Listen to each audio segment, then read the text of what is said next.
So Fred Patnard, tell us about the new book you've got. This is about to be released. Okay, it's called Raw Food Controversies, and this is the only book that exposes the truth about the raw food movement that other raw food gurus don't want you to know.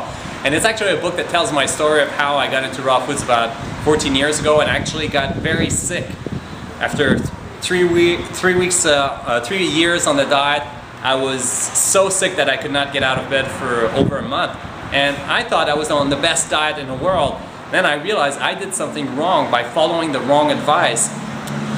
Then over the years did a lot of trial and error, discovered what works, what doesn't. And then finally, to this day, I never told my story. I never told exactly what happened, the people I worked with, the kind of crazy stories along the way, what worked, what caused the most problems, what are some of the things that raw foodists believe that they're not true. So I decided to write this book to kind of put all of these thoughts together in the form of a story.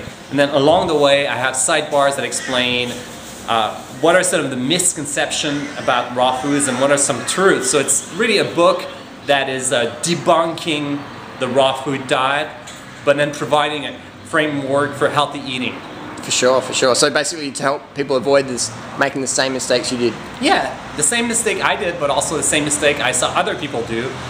And the common mistakes that people make, but also show you that, well, yes, the raw food ideal is interesting and it makes sense, but don't just follow an ideal blindly.